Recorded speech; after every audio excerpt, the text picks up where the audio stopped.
Bonjour à tous. Merci de nous avoir rejoints. Merci d'avoir répondu présent à notre invitation. Merci de nous avoir rejoints pour ce premier webinaire sur la thématique du financement participatif, outil incontournable de la promotion immobilière proposé par MIPIS, solution marque blanche leader en France de la création de plateformes de crowdfunding. Donc, je suis Hortense Garand, directrice de l'innovation chez MIPIS, et je vais avoir le plaisir d'animer ce webinaire. On va patienter encore quelques minutes, si vous le voulez bien, pour permettre aux derniers inscrits de se connecter. Toujours quelques personnes qui peuvent avoir des difficultés ou qui n'ont pas encore finalisé leur inscription.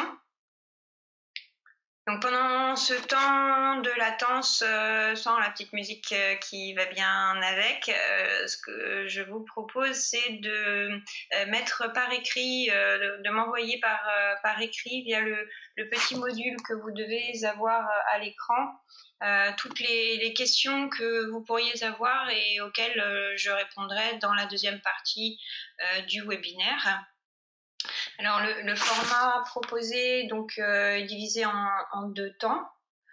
Très rapidement, donc si je reviens sur le document de présentation, vous devriez avoir, je vais me mettre en partage d'écran, voilà, le programme du webinaire qui s'affiche avec toutes les différentes thématiques que nous allons aborder ensemble. Donc je vais me charger de la présentation en linéaire pendant la première demi-heure, et puis la deuxième partie sera consacrée à une séance de libre-échange, questions-réponses, où là je tenterai de répondre à toutes les questions posées, et si le temps imparti n'est pas suffisant, je prendrai toutes les questions en archive de manière à pouvoir y répondre juste après la fin de ce temps d'échange. Bon, bonjour à tous, à ceux qui nous ont rejoints. Donc on était dans un petit temps d'attente pour que le maximum de participants puissent nous rejoindre avant le début. Donc petite présentation rapide. Je suis Hortense Garand, chargée de l'innovation et des grands comptes chez MIPIS. MIPIS est une solution marque blanche. On est leader en matière de création de plateformes de crowdfunding, leader en France. Et donc, merci d'avoir répondu présent à notre invitation pour aborder la thématique du financement participatif, outil incontournable de la promotion immobilière. Donc on patiente encore ensemble juste quelques petites minutes, 1 ou 2 minutes, le temps que les derniers participants nous rejoignent. Et pour revenir très rapidement sur le format du webinaire, donc je vous propose de consacrer la première moitié à la revue des différentes thématiques que vous devez voir à l'écran. Si vous avez des problèmes de son ou si vous ne voyez pas le contenu du webinaire sur votre écran, n'hésitez pas à utiliser le petit module de chat qui s'affiche sur votre droite et qui me permet de recevoir vos remarques, commentaires et éventuellement difficultés pour que je vois comment vous aider.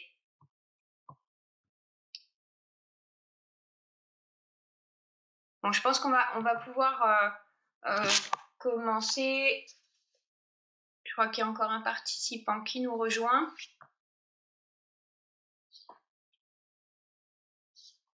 Donc, le programme de ce webinaire, le financement participatif, outil incontournable de la promotion immobilière. C'est avant tout donc le financement participatif, plus connu sous le nom de crowdfunding ou financement par la foule, désigne un nouveau mode de financement alternatif de projets qui s'est développé sur Internet suite à la crise financière de 2008, avec une des premières grandes plateformes parmi les plus connues aujourd'hui, qui est Kickstarter aux États-Unis, et qui est née en 2009 et qui a été suivie sur l'année 2010 par toute une myriade d'initiatives entrepreneuriales en France. La France étant depuis les débuts une terre pionnière et un petit peu une source d'inspiration pour le reste du monde en matière de finances participatives. Donc le financement participatif, il s'appuie sur des outils numériques, les réseaux et la viralité d'Internet. C'est un outil qui permet d'un côté à des porteurs de projets de faire connaître leurs projets et de mobiliser en ligne dans un temps limité, dans un format de campagne, tout un réseau de cofinanceurs qui pourront être des particuliers, des professionnels, des sponsors, des partenaires. L'idée étant vraiment de fédérer le plus large écosystème autour d'un projet.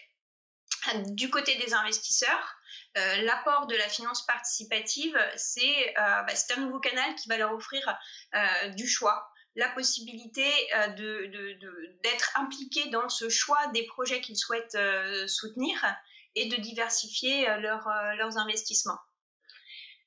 En France, le financement participatif a été rapidement identifié comme un vecteur et un poumon de développement de l'économie.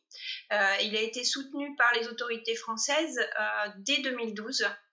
C'est donc la finance participative a été cadrée et a disposé de son propre cadre réglementaire dès 2014, qui a été la date de promulgation de l'ordonnance et du décret qui en définissent les règles.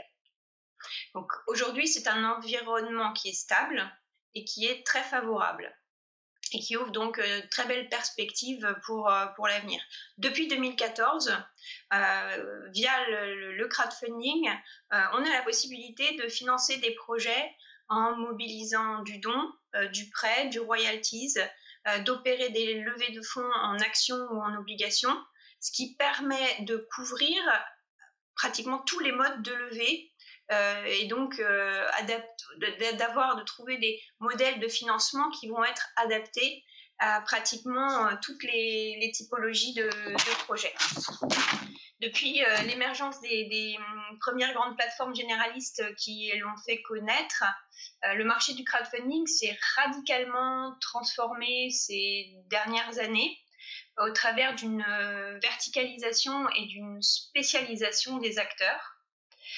Il existe aujourd'hui près de 200 plateformes sectorisées en France, soit par type de financement. Donc on a des plateformes qui vont être identifiées, qui vont avoir une proposition uniquement sur le don, le prêt, l'equity, le royalties, et de plus en plus d'opérateurs qui se spécialisent sur un secteur géographique ou sur une thématique.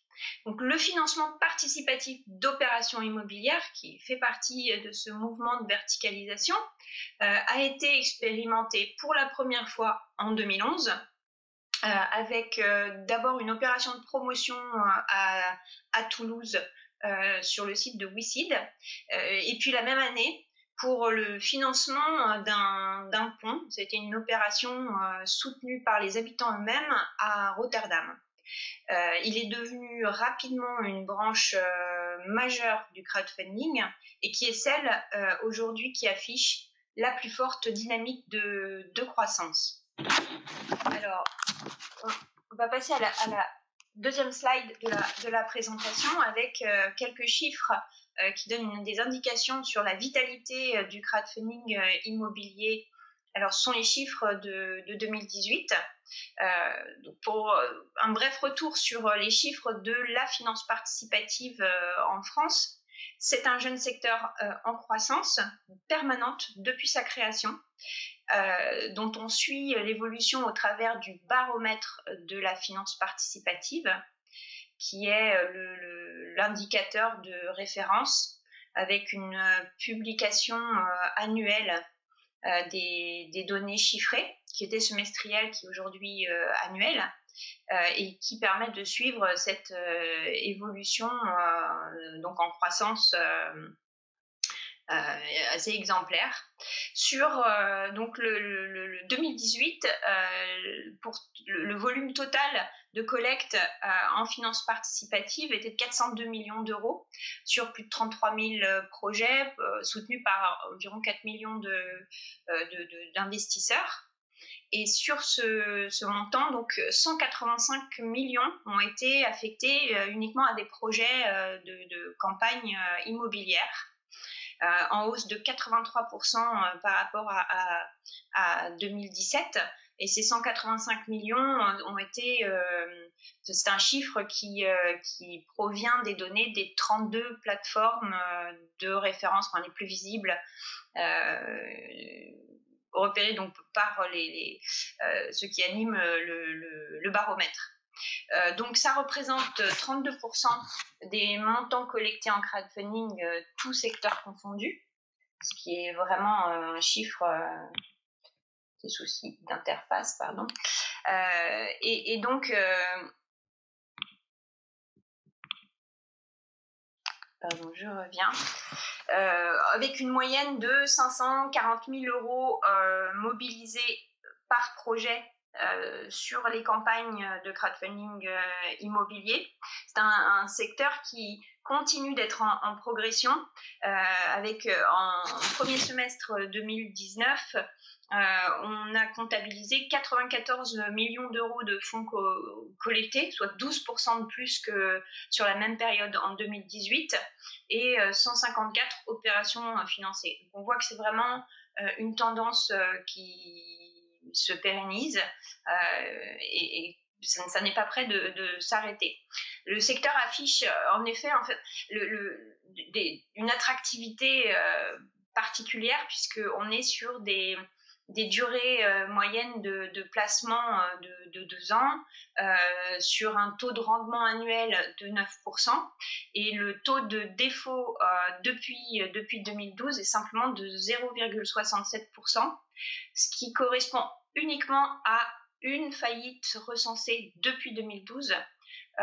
Donc c'est l'affaire Terla, pour ne pas la citer, de redressement sur un promoteur qui impacte donc ce chiffre pourrait être à zéro sans cette malheureuse affaire. Donc ce placement est particulièrement attractif et continue de l'être, et promet encore de très très larges marges de développement pour les investissements et les plateformes qui proposent du crowdfunding immobilier. Alors je vérifie juste qu'il n'y ait pas de questions de votre part.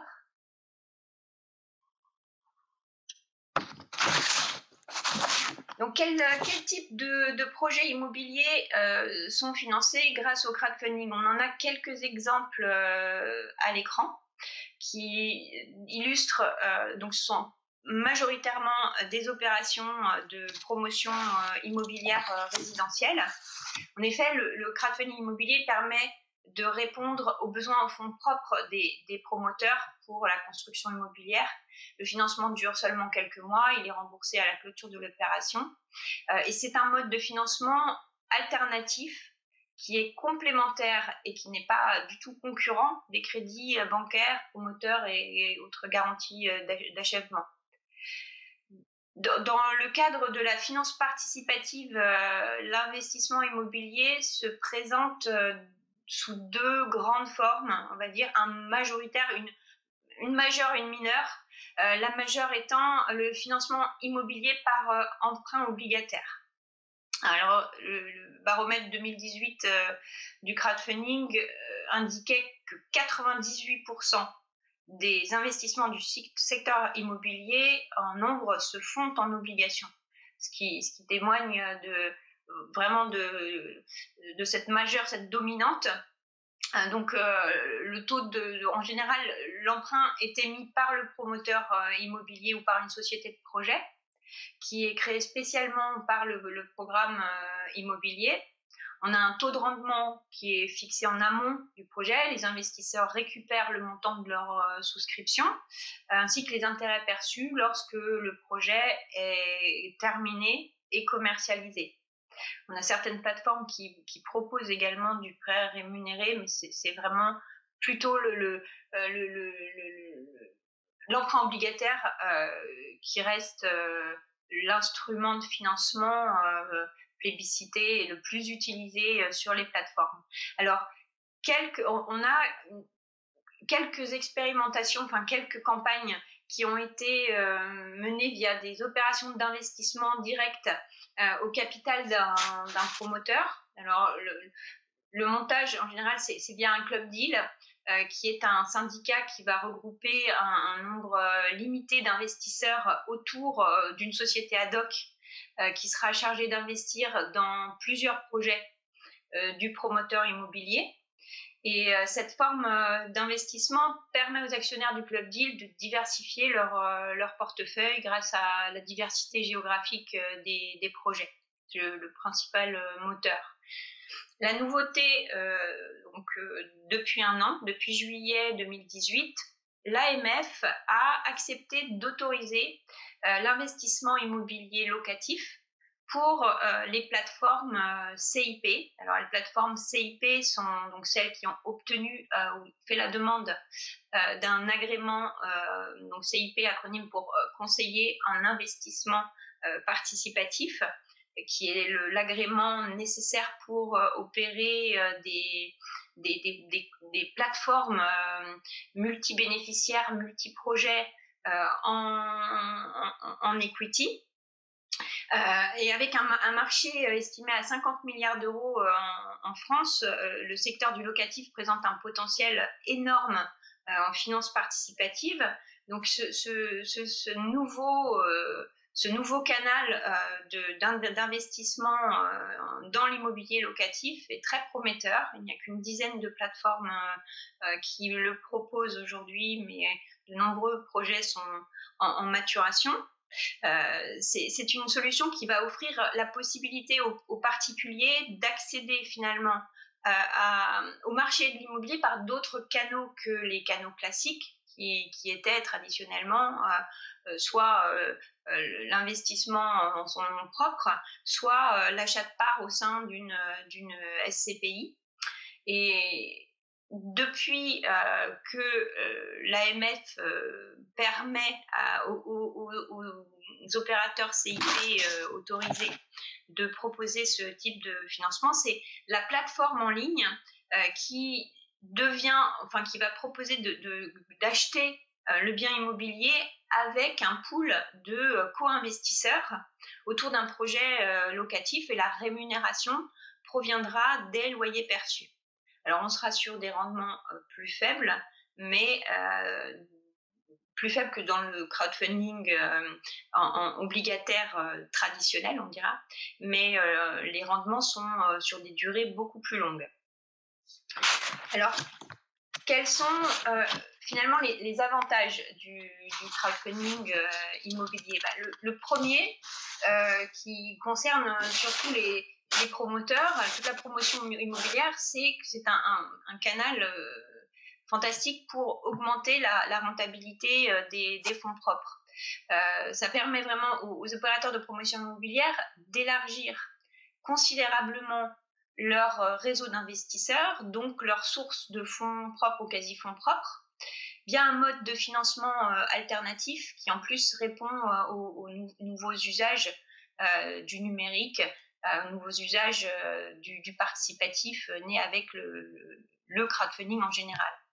Donc c'est un vecteur de facilitation des levées en fonds propres ou d'augmentation de ces apports nécessaires au démarrage d'une opération soit de construction, d'aménagement foncier, ou encore ça peut être une opération menée par un marchand de biens. Pour les investisseurs, la simplicité de souscription en ligne, c'est vraiment ce qui est le plus apprécié, ce qui rend aussi, ce qui justifie la dynamique de croissance des plateformes et le succès des campagnes. Donc les rendements affichés pour des placements traditionnellement courts de 12 à 24 mois rendent ces opérations faciles et attractives. Donc comme le crowdfunding est un outil complémentaire au financement bancaire, par effet de levier, ça permet aussi d'utiliser l'endettement pour élargir la rentabilité de l'opération, ce qui permet derrière d'avoir des rentabilités élevées pour les investisseurs, 9% en moyenne, comme on l'a vu tout à l'heure sur les chiffres indiquant la vitalité de l'année 2018 pour la finance participative immobilière. Le deuxième point, c'est que le crowdfunding immobilier va faciliter, accélérer la commercialisation des biens, puisque le crowdfunding permet de communiquer très en amont d'un projet foncier et puis presque de travailler sur une pré-commercialisation d'une certaine façon sur les programmes. Donc les investisseurs peuvent devenir des acheteurs suivant la communication que vous développerez grâce aux outils de diffusion du projet. On est sur un format en crowdfunding de campagnes qui sont limitées dans le temps et qui sont vraiment conçues comme des campagnes de communication virale, ce qui permet d'engager rapidement des processus décisionnels au niveau des investissements. Et ça permet de boucler des levées de fonds dans des temps records, parfois en quelques heures ou en quelques jours. Donc on peut, grâce à le crowdfunding, c'est un outil de digitalisation également de la relation d'apporteur d'affaires. C'est un outil phénoménal qui va permettre d'enrôler des ambassadeurs et d'offrir vraiment toute une interface pratique, confortable, efficace pour améliorer cette relation et développer votre réseau. Le troisième point, donc, c'est effectivement le développement de la communauté qui est permise par le crowd. Donc l'idée étant de fédérer le plus large réseau dans un temps court d'investisseurs ambassadeurs. Vous travaillez vraiment, vous optimisez tous vos efforts de communication pour élargir votre communauté. En plus, vous offrez un canal d'investissement qui est vraiment dans l'air du temps, qui correspond aux attentes des investisseurs qui attendent aujourd'hui un confort de souscription, du temps pour pouvoir consulter les offres d'investissement qu'on leur propose, et ils peuvent investir de chez eux avec un éventail de choix qui change vraiment la donne. Comment faire du crowdfunding immobilier ? Aujourd'hui, en fait, il est donc possible pour un opérateur, chacun qui souhaiterait mobiliser des fonds en crowdfunding pour des projets immobiliers. Donc, il y a deux angles distincts. C'est d'un côté, vous pouvez envisager d'apporter votre projet. Vous souhaitez mobiliser des fonds pour un projet et vous pouvez contacter un intermédiaire, un opérateur d'une plateforme dédiée au financement de campagnes immobilières. Donc, vous proposez votre projet à une plateforme existante qui va prendre en charge la publication de votre projet sur son catalogue et qui va opérer finalement la mise en ligne et la clôture avec des frais associés, donc les commissions qui sont qui oscillent entre 5 et 10%. C'est une solution qui est assez adéquate, qui correspond assez bien à des petits projets ou à des financements ponctuels qui vont être inférieurs à 400 000 euros. Et dès lors que les besoins en financement sont plus élevés, la deuxième solution qui permet d'aborder la finance participative peut être vraiment intéressante à étudier. Et c'est donc l'option de créer sa propre plateforme de crowdfunding immobilier en marque blanche. Donc là, c'est vraiment, en fait, on envisage dans ces cas-là que vous soyez opérateur propriétaire d'une plateforme dont vous êtes intégralement maître. Vous choisissez les contenus qui sont publiés, les projets qui vont apparaître sur la plateforme, et vous allez pouvoir fédérer votre propre communauté d'investisseurs ou d'ambassadeurs, développer votre propre campagne de communication. Il faut savoir qu'aujourd'hui, grâce au financement participatif immobilier, les promoteurs peuvent lever jusqu'à 8 millions d'euros par projet via les plateformes ou sur leur propre plateforme dédiée pour leur propre compte et sans agrément. Donc, dès lors que la levée de fonds est pour soi-même, il devient, pour des montants jusqu'à 8 millions d'euros collectés, très intéressant d'étudier la mise en œuvre d'une plateforme propriétaire qui sera très simple à opérer car conçue pour cet usage-là et qui permettra de s'affranchir ou de réduire les frais de commissionnement. Donc, on va détailler un petit peu les avantages du développement d'une plateforme de crowdfunding en propre par un promoteur ou par un opérateur en immobilier. Donc le premier argument, le premier avantage d'être sur son propre environnement, c'est surtout la maîtrise de vos datas. Toute campagne de crowdfunding exige de la part de l'entité qui en sera bénéficiaire d'importants efforts de communication, puisque une campagne de crowdfunding, par définition, c'est avant tout une campagne de communication, et opérer cette campagne sur sa propre plateforme permet de capitaliser à 100% sur tous les efforts de communication sans en faire bénéficier de tiers intermédiaires. Si vous avez présenté votre projet sur une plateforme intermédiaire, bien sûr, elle reste propriétaire des données investisseurs. Votre projet est avec d'autres projets concurrents. Donc, il y a une certaine forme de perte pour des gros projets ou pour pas mal pour accompagner des levées de fonds importantes. La maîtrise des datas et le travail sur la communauté a un vrai intérêt que seul le fait de développer sa propre plateforme pourra vous offrir. Donc le deuxième point, c'est que vous allez pouvoir bénéficier du rayonnement de vos campagnes, transformer vos investisseurs en acheteurs, développer votre communauté d'investisseurs, d'apporteurs d'affaires. Et la création, la gestion d'une plateforme dédiée va enfin vous permettre de réduire considérablement les frais d'intermédiation. Donc pour rappel, on est entre 5 et 10% de frais pris par les plateformes qui aujourd'hui accompagnent des projets de crowdfunding immobilier.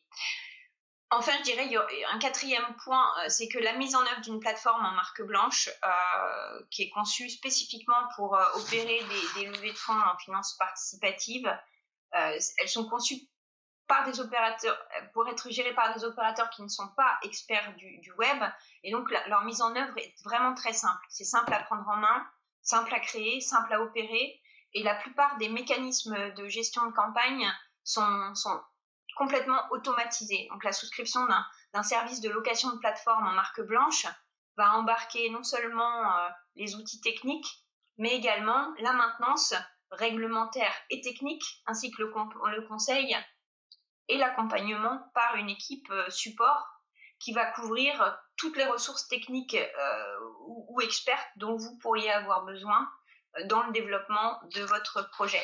Donc c'est une solution qui va au-delà presque, on est presque dans une relation de partenariat dans le déploiement d'un projet en marque blanche. On peut aller très loin dans ce partenariat avec de l'accompagnement en conseil et en expertise. Alors, nous sommes nous-mêmes donc une solution marque blanche, donc Mipiz, dont vous pourrez découvrir les offres sur le site mipiz.com. C'est le leader français de la création en marque blanche. Donc, on existe depuis 2013. Et on a aujourd'hui une soixantaine de plateformes qui tournent sur notre solution. Notre cœur de métier, c'est la fourniture de plateformes clés en main, donc intégralement personnalisables en termes de contenu, graphique, en termes fonctionnels, et qui va embarquer absolument tous les outils adaptés aux spécificités des métiers de nos clients et des opérateurs immobiliers. Donc il y aura d'un côté des outils de personnalisation, donc une sorte de CMS, de WordPress-like, qui va permettre de construire un site complet avec des rubriques éditoriales, des menus, une arborescence, et puis ensuite d'intégrer la campagne, s'il n'y en a qu'une, ou l'éventail des campagnes, avec derrière tous les outils qui seront adaptés pour gérer les paiements, avec également les pièces réglementaires, ce qu'on appelle le KYC, Know Your Customer, qui permettent d'identifier les clients et qui répondent aux impératifs de la réglementation française en la matière.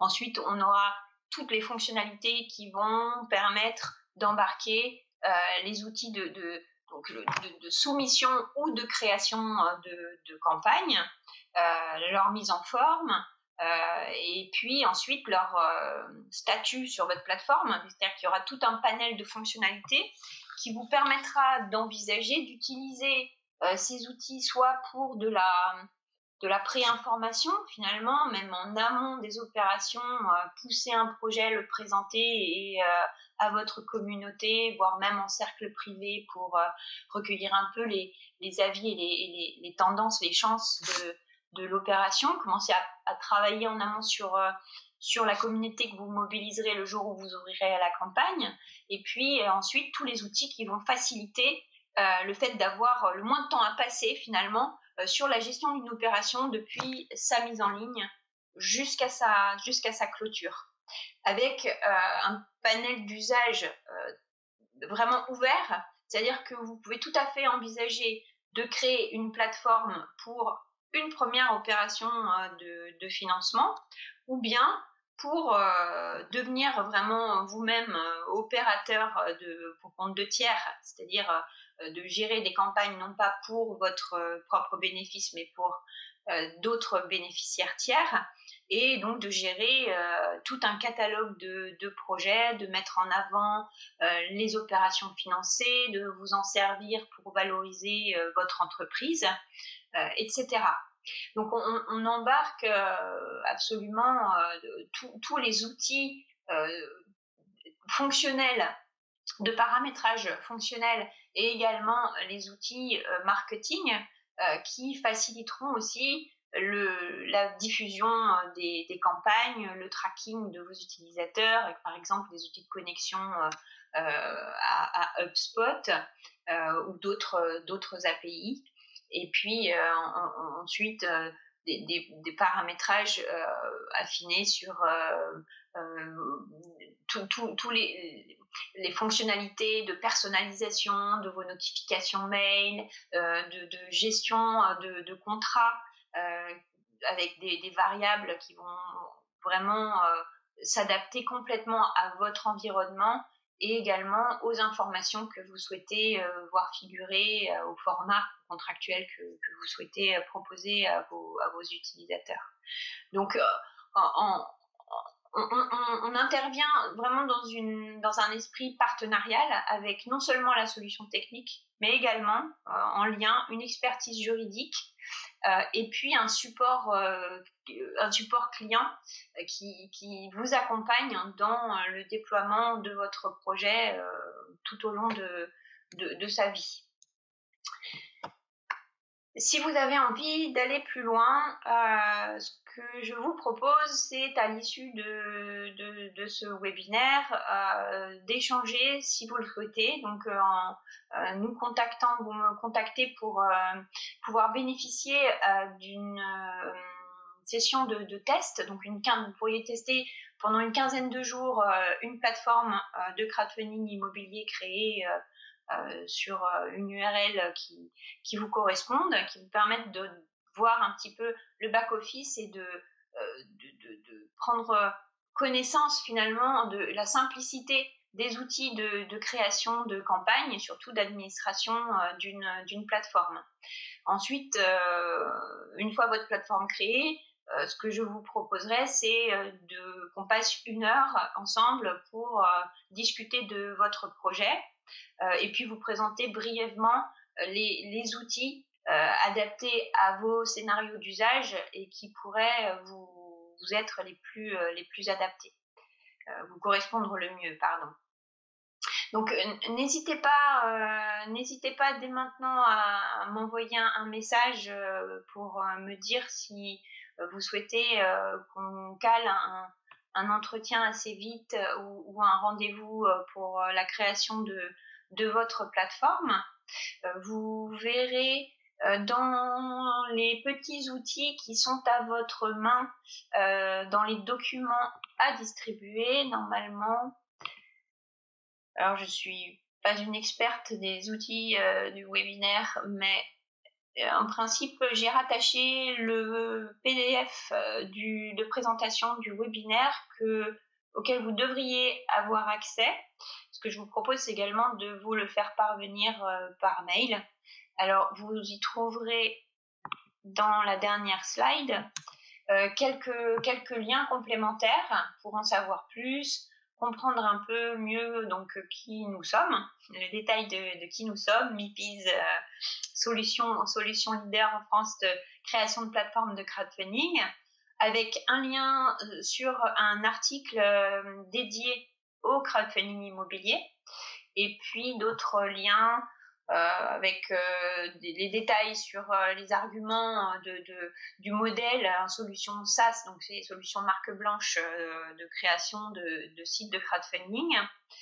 On a également eu la chance d'avoir un entretien avec Vincent Hainaut, qui est le fondateur de la plateforme de crowdfunding immobilière Before Deal, donc dont l'entretien a été retranscrit dans un article de blog qui est en lien, et puis un dernier article qui fait un focus sur cette nouveauté dont je vous parlais tout à l'heure depuis 2018 sur les possibles autour du crowdfunding en immobilier locatif, avec un état des lieux de ce nouveau marché à fort potentiel de croissance. Donc n'hésitez pas à me contacter et je vous propose qu'on passe à la séance ouverte de libre-échange. Vous avez un module pour envoyer vos questions. Dans le petit boîtier qui apparaît sur votre écran à droite, donc vous avez un outil qui permet de poster, vous entrez votre question, vous la postez, je la reçois et j'y réponds.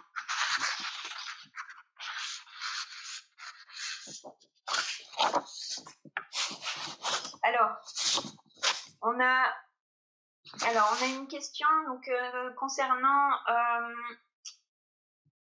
donc sur les promoteurs, peuvent-ils vraiment lever jusqu'à 8 millions d'euros par projet sans agrément? Alors, oui, donc depuis avril 2019, la loi Pacte a élargi l'accessibilité du crowdfunding, donc avec des nouvelles mesures validées, qui ont été donc l'augmentation du plafond d'emprunt en financement participatif pour les entreprises jusqu'à 8 millions d'euros, et également l'éligibilité des titres issus du crowdfunding au PEA-PME.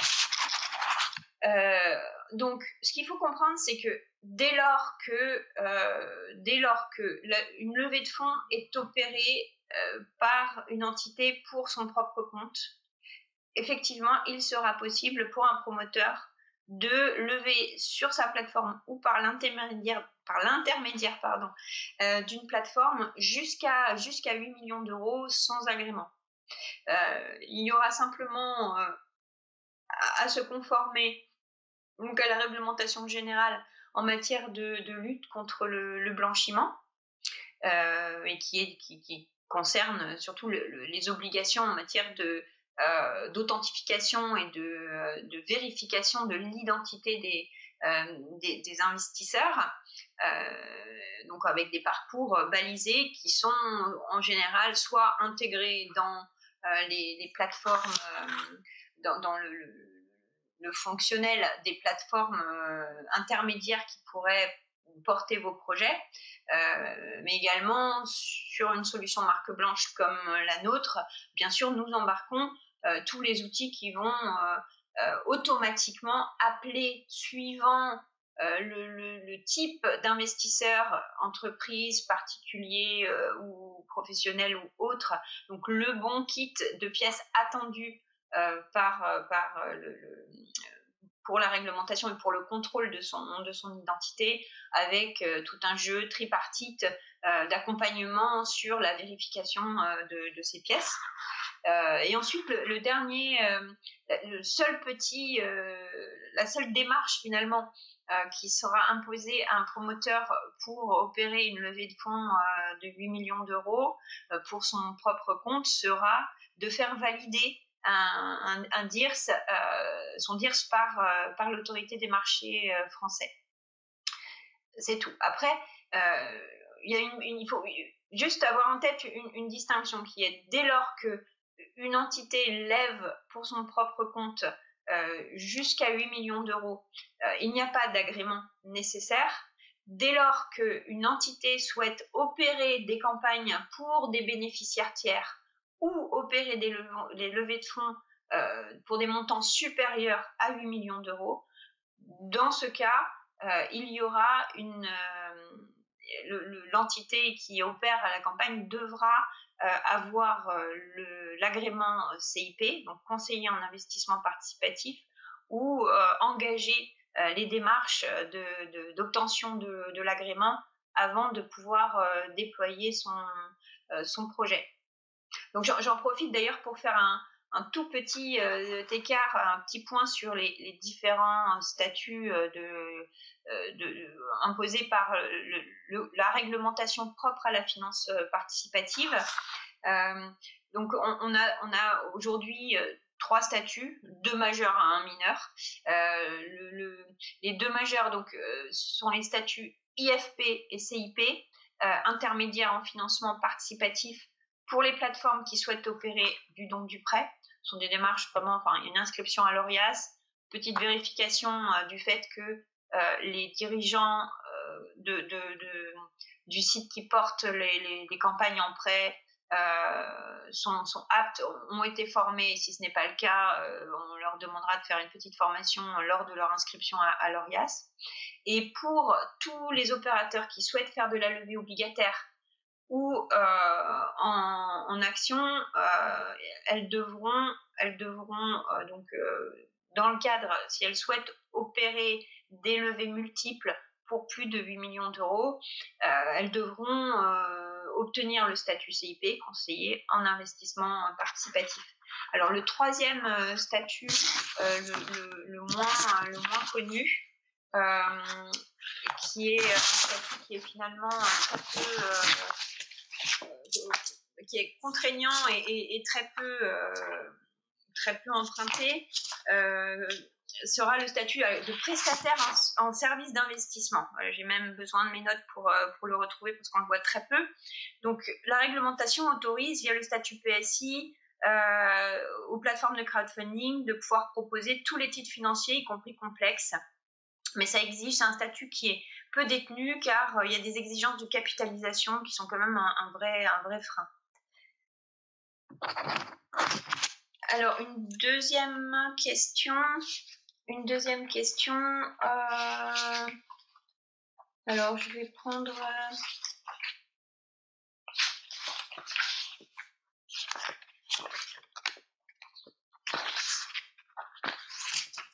On va prendre celle... Alors, j'avais noté de Pierre. La question était de savoir bien comprendre si la mise en œuvre d'une plateforme n'est pas plus complexe au final. que de confier son projet à un intermédiaire. Eh bien non, ça n'est absolument pas plus complexe dans la mesure où ce que je vous disais tout à l'heure, c'est qu'on est vraiment aujourd'hui sur des solutions clés en main qui sont conçues par des experts de, de, de la finance participative et avec une très très haute connaissance de la réglementation. Et donc les process sont conçus pour être proposés à des opérateurs qui ne sont pas experts du web. Donc l'idée, c'est faciliter, automatiser, simplifier. C'est de fournir en fait clé en main tout le pack d'outils qui permettent d'accompagner des professionnels de l'immobilier dans leurs besoins en levée de fonds participative. Donc une plateforme peut être déployée en quelques minutes. Ensuite, son paramétrage, je dirais, du moment qu'on a les contenus éditoriaux, les pages et une idée des rubriques qu'on veut mettre en place, c'est quelques jours pour finaliser un environnement, un environnement propriétaire. Et ensuite, il suffit d'une formation de 2 heures pour comprendre finalement les parcours principaux ou les actions, les quelques actions que le manager de plateforme aura à maîtriser, qui sont finalement des actions qui seront toujours les mêmes dès lors que la formation est faite sur une première campagne. Voilà, tout opérateur de plateforme est autonome très rapidement, sans compter que le support qui accompagne les clients et les opérateurs est disponible en permanence, soit pour venir en renfort sur la prise en main des campagnes ou compléter la formation, ou voire même fournir un conseil si besoin en est. Alors, je vois une autre question. Le financement des lotissements est-il possible?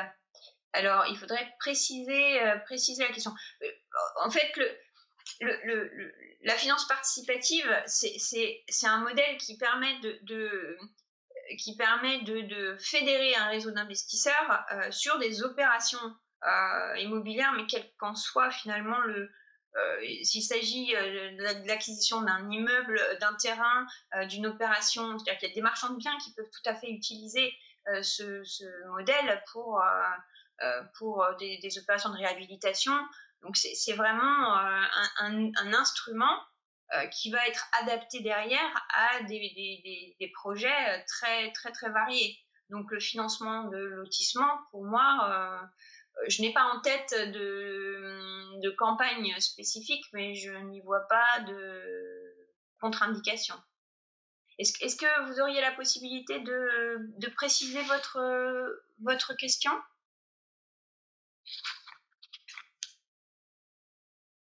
Est-ce qu'il s'agit d'une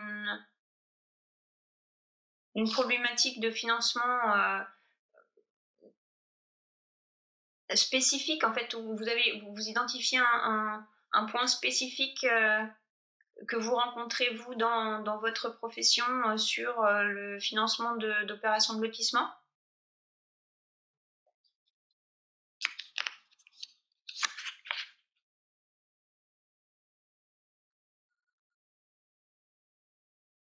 Alors, je ne sais pas si vous avez la possibilité de compléter ou si j'ai répondu, je l'espère. En tout cas, n'hésitez pas à me demander un entretien. Ah, je vois une question de principe.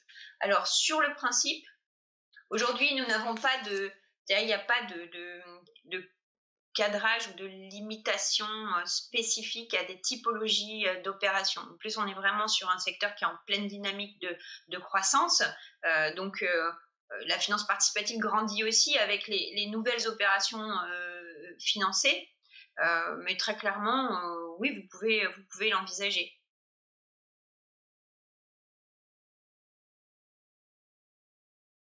En tout cas, je serais très heureuse d'échanger avec vous si vous le souhaitez.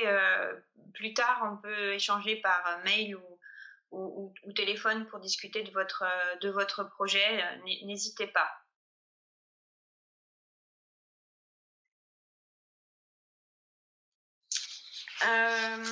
Est-ce que... merci à vous.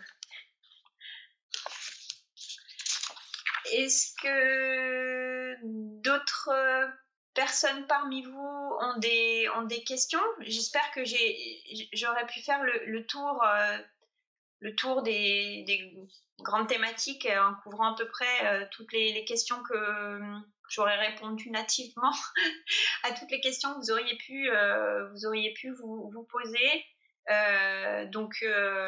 Je vous enverrai par email le contenu du webinaire, le PDF, dans lequel vous aurez le lien de contact. Donc vraiment, n'hésitez pas du tout à me solliciter pour un entretien spécifique. C'était un peu l'idée donc de ce webinaire. En plus, c'est un secteur qui est nouveau. Le développement d'une plateforme, c'est quelque chose aussi qui n'est pas très connu, donc on sera très très heureux de vous montrer les fonctionnalités, quelques exemples de plateformes, vous ouvrir le back-office et vous montrer tous les possibles, que ce soit pour développer une seule campagne en levée obligataire, quitte à même la porter sur une plateforme marque blanche, mais intégrer le projet sur votre site, parce que ça c'est un des scénarios d'usage possible, d'avoir soit une interface complète avec vos levées, soit d'utiliser finalement la solution pour créer votre campagne, créer la page et ne la rendre cliquable que via un petit widget qui est disponible d'ailleurs dans la solution et que vous pluguez sur votre site institutionnel pour une première expérience de levée en crowdfunding. Eh bien, je pense que nous arrivons à la fin du temps imparti. Voilà, il nous reste 4 minutes. Juste pour vous remercier pour votre présence. Merci d'avoir répondu présent à notre invitation, de vous être rendu disponible. Merci pour votre écoute et pour vos questions. Et je vous dis, j'espère, à très bientôt, avec grand plaisir pour échanger. Donc en privé sur votre projet et sur tous les outils que l'on peut avoir et qui sont susceptibles de répondre à vos besoins spécifiques. Très bonne journée à tous et à très bientôt. Au revoir.